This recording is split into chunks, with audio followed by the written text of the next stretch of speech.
Everyone, how are you all? I hope you all are doing really very great. I'm CA Sonali and welcomes you on this new topic, guys.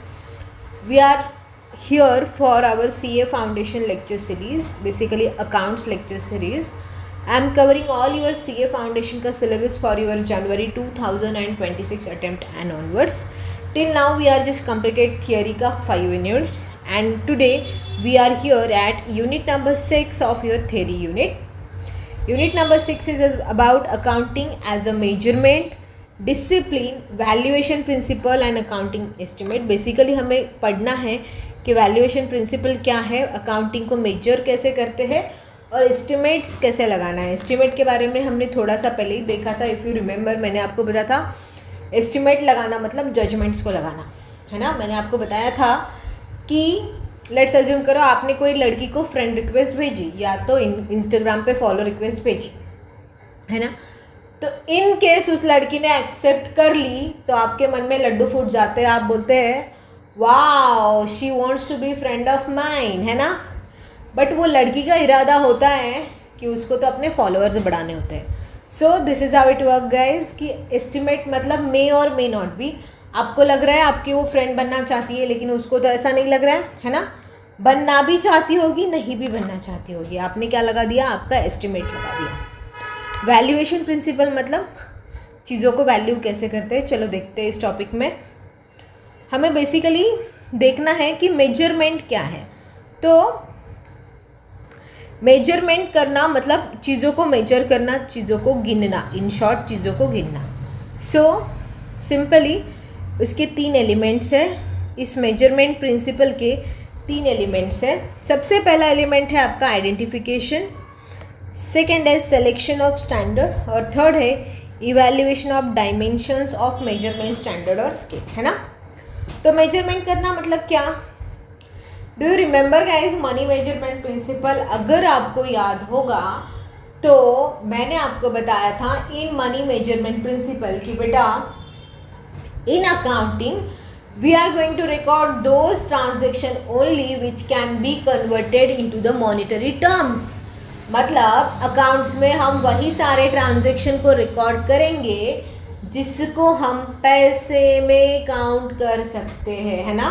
सो यही बोलता है measurement principal भी कि हर चीज़ को major करने के लिए ना कुछ दिया गया है. जैसे मैथमेटिक्स में आप ये तो ज़्यादा पढ़ते हो. जैसे मनी को मेजर करने के लिए हम देखते हैं आपको हाइट मेजर करना है तो आप सेंटीमीटर में करते हो. आपको डिस्टेंस मेजर करना है तो आप किलोमीटर्स में करते हो. लाइक दैट है ना. सो सबसे पहले तो इसमें 3 एलिमेंट है. सबसे पहला एलिमेंट है कि आइडेंटिफिकेशन ऑफ, देखो यहाँ पे है identification of objective and events. सबसे पहले तो आपको वो चीज़ों को आइडेंटिफाई करना है, मतलब ढूंढना है. किसको ढूंढना है, कौन से इवेंट्स या ऑब्जेक्ट्स को आपको मेजर करना है. आखिर हमें समझना तो चाहिए ना हमें मेजर किसको करना है ना. तो सबसे पहले तो वो ढूंढो जिसको आपको मेजर करना है. सेकंड है सिलेक्शन ऑफ स्टैंडर्ड और स्केल टू बी यूज. आपको सेलेक्ट करना है. देखो अकाउंटिंग में in yesterday's lecture we have seen कि अकाउंटिंग के स्टैंडर्ड्स होते हैं, अकाउंटिंग के प्रिंसिपल्स होते हैं. तो आपको सेकंड चीज़ सेलेक्ट करना है कि आपको कौन सा स्टैंडर्ड यूज़ करना है या कौन सा स्केल यूज़ करना है. जैसे कि अगर लेट्स अज्यूम करो मैंने यहाँ पे एग्जांपल दे रखा है, आपको डिस्टेंस मेजर करना है हैदराबाद से मुंबई. तो आप कैसे मेजर करोगे. ऑफ कोर्स आप बोलोगे मैडम किलोमीटर्स में मेजर करेंगे है ना. सो हर चीज़ का एक सिलेक्शन का क्राइटेरिया होता है, वो चीज़ आपको सेलेक्ट करनी है. थर्ड चीज़ है evaluation of dimension of measurement standard और स्केल. और फिर इसको लास्ट में क्या करना है, इवैल्यूएट करना है, चेक करना है वेदर इट इज़ ट्रू और नॉट है ना. सो सबसे पहला जो मेजरमेंट के बारे में था वो मैंने आपको बता दिया. इसमें आता है कि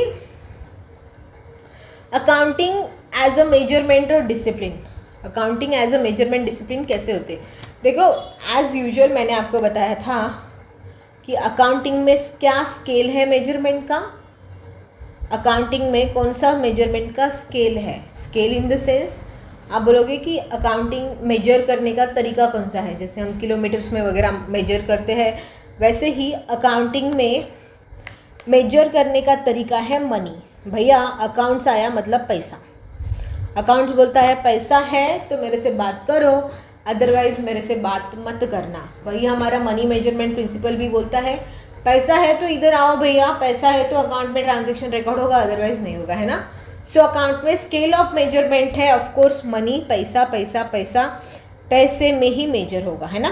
बट देखो, money as a measurement scale has no universal denomination, कोई यूनिवर्सल डिनोमिनेशन नहीं है ना। जैसे कि in India we use to record in rupee, in Japan we use to record in yen, in Europe in UK Europe वही हम इसमें record करते हैं, क्या नाम है उसका, क्या नाम है मुझे याद नहीं आ रहा। In US we use to record it in the dollars. हर जगह हम अलग अलग स्केल का यूज़ करते हैं, हर जगह रुपी नहीं चलेगा या हर जगह डॉलर नहीं चलेगा। तो इसका कोई नो यूनिवर्सल डिनोमिनेशन, यूनिवर्सल कोई चीज़ नहीं है, हर जगह अलग अलग मेजर होगा, बट मनी ही होगा, याद रखना। आगे बोल रहा है मनी लैक्स यूनिवर्सल एप्लीकेबिलिटी, है ना।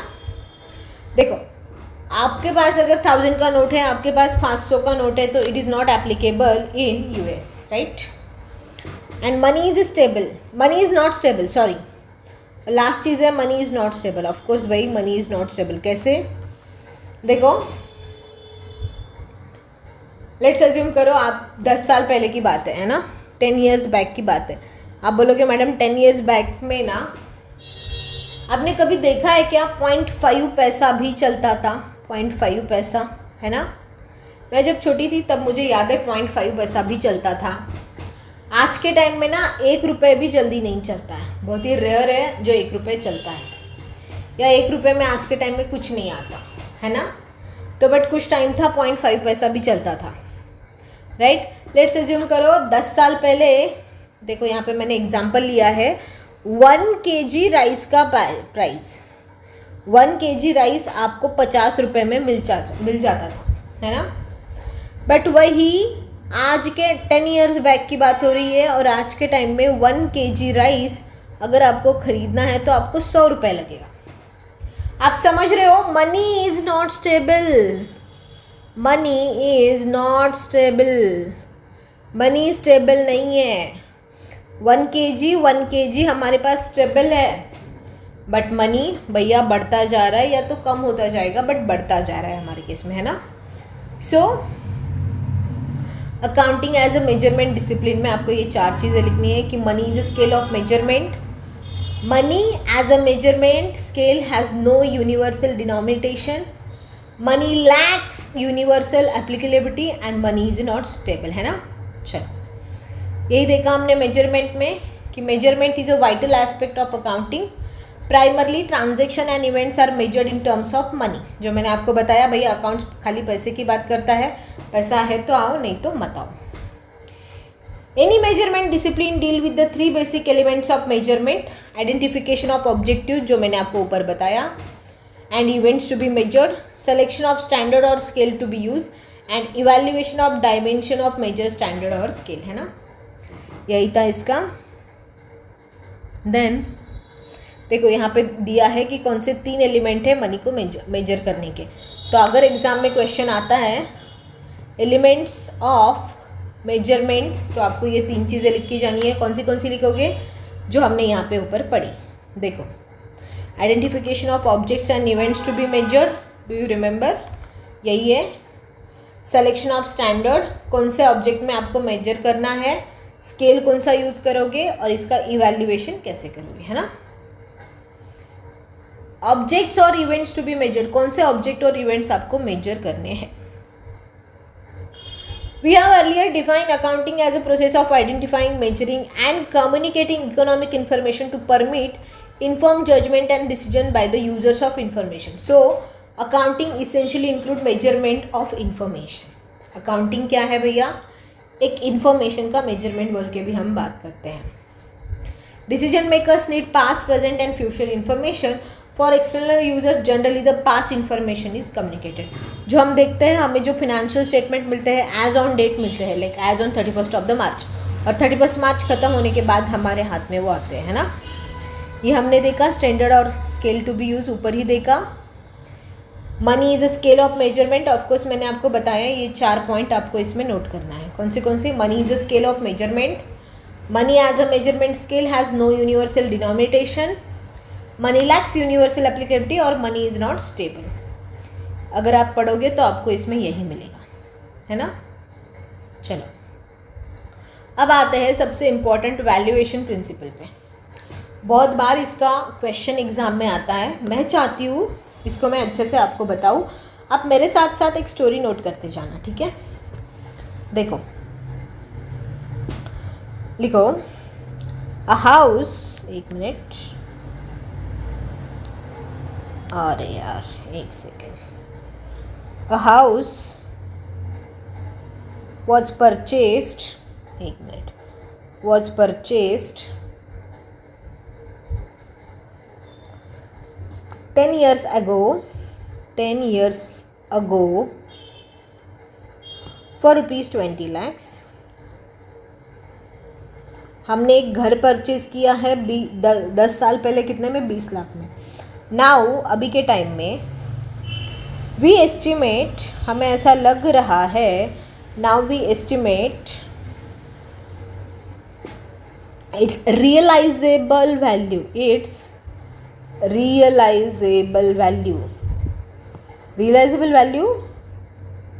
₹25 लाख। मतलब देखो 10 साल पहले मैंने एक घर परचेज किया था जिसका प्राइस था 20 लाख। अगर आज के टाइम में मैं उस घर को रियलाइज करना चाहूँ, बेचना चाहूँ, तो आज 25 लाख में बिकेगा, है ना। Also, a similar house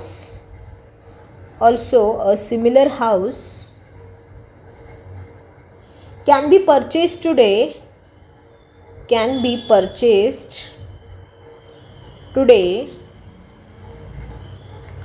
for ₹28 lakh. देखो यहाँ पे क्या बोल रहा है गाइज, मैंने जो 20 लाख में 10 साल पहले घर खरीदा, उसको मैं बेचूंगा तो 25 लाख में बिकेगा। लेकिन उसके जैसा सिमिलर घर अगर मैं खरीदूंगा आज के डेट में, तो आज के डेट में मुझे 3 लाख रुपए महंगा पड़ रहा है, दैट इज 28 लाख, है ना। द फ्यूचर वैल्यू, लिखो आगे, the future value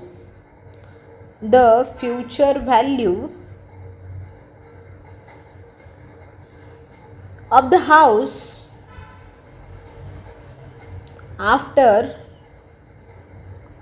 after 3 years will be ₹50 lakh. देखो क्या होगा कि 3 साल बाद यही घर हमें 50 लाख में मिलेगा, जिसका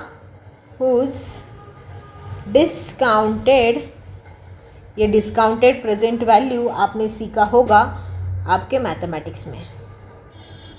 discounted present value is ₹25 lakhs, है ना, सॉरी इज ₹35 lakhs। चलो देखो क्या बोल रही है स्टोरी, बोल रही है कि हमने एक घर परचेज किया था 10 years ago, जो किया था 20 lakhs में। आज के टाइम में वही घर मैं बेचने जाऊँ तो 25 लाख आएंगे, लेकिन उसके जैसा सिमिलर घर परचेज करती हूँ तो 28 lakhs मुझे देना पड़ेगा। इसका जो फ्यूचर वैल्यू है 3 साल बाद ये 50 लाख में हो जाएगा, ऐसा लग रहा है। लेकिन डिस्काउंटेड प्रेजेंट वैल्यू जो होता है, ये आप मैथमेटिक्स में सीखोगे, ये होता है 35 lakhs, है ना। तो यही है आपके वैल्यूएशन प्रिंसिपल में। आपको इसमें से मुझे बताना है कि हिस्टोरिकल कॉस्ट कौन सा है, करंट कॉस्ट कौन सा है, रियलाइजेबल वैल्यू कौन सा है और प्रेजेंट वैल्यू कौन सा है। देखो सबसे पहले तो आते हैं हिस्टोरिकल कॉस्ट।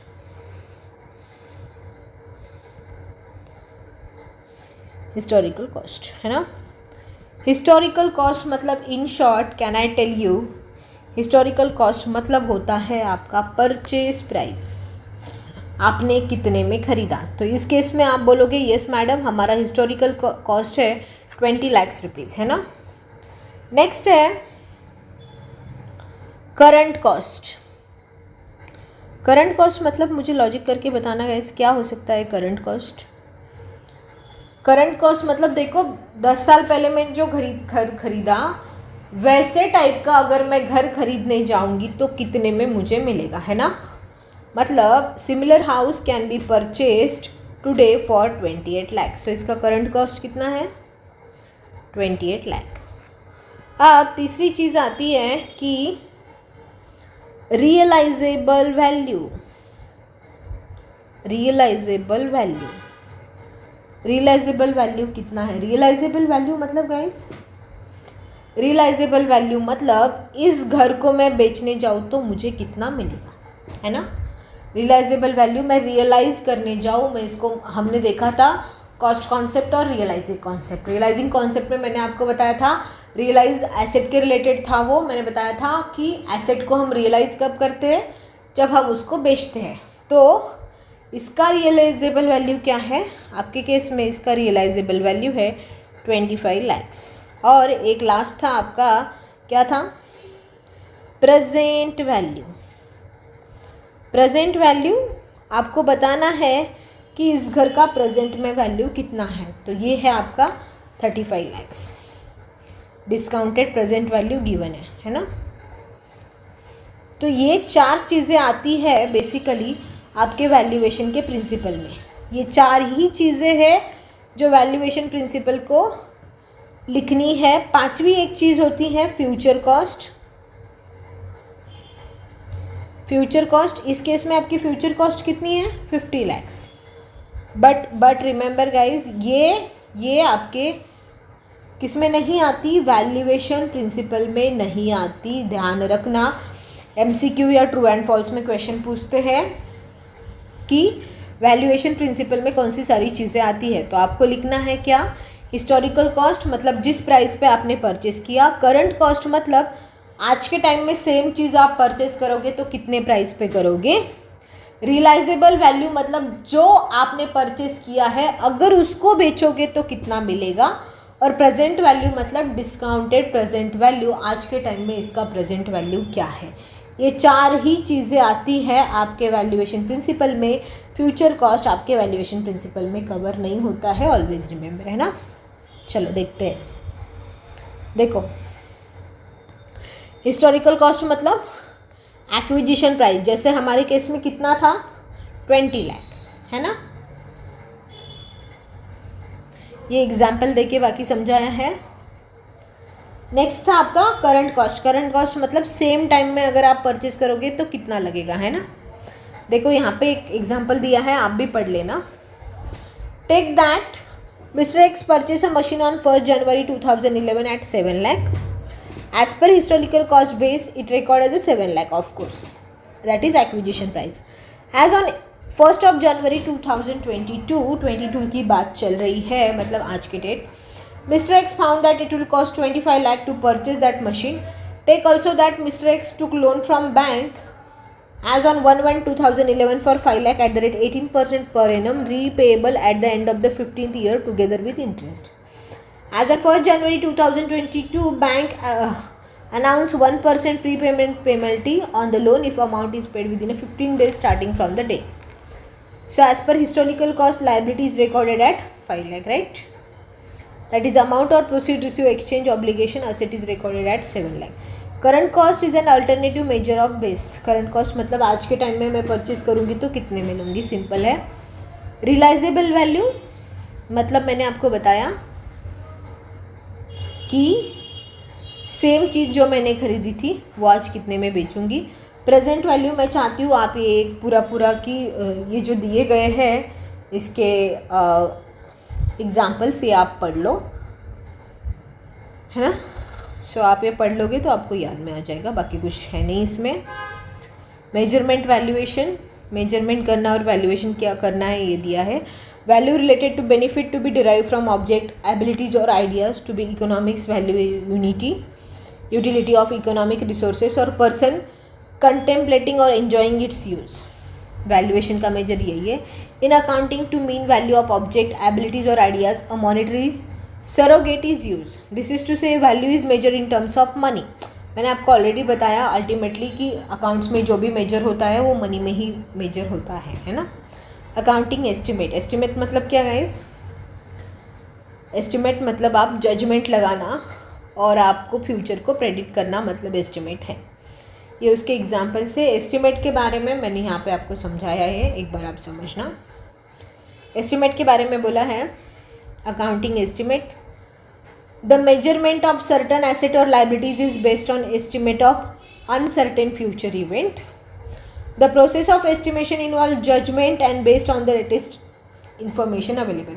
एस्टिमेट कैसे लगाते हैं? Purely it is based on the judgement, हमें जो लगता है वो हम बता देते हैं, है ना। द एस्टिमेट में be revise if change occurs in some circumstances, ये रिवाइज भी होते चलता है। एस्टिमेट के जो एग्जाम्पल्स है doubtful debt, useful life of asset, provision for taxation, ये सब है। देखो मशीन का डेप्रिसिएशन 4 साल आपने यूज़ कर लिया है ना, अब आप इसको रिवाइज करना चाहते हो तो वही एस्टिमेट ही लगाते हो आप, डेप्रिसिएशन में भी उसको आप रिवाइज कर सकते हो। I hope this all is clear to you all. Thank you so much, this is done. एक बार ये ट्रू एंड फॉल्स आप लोग चेक कर लेना, है ना।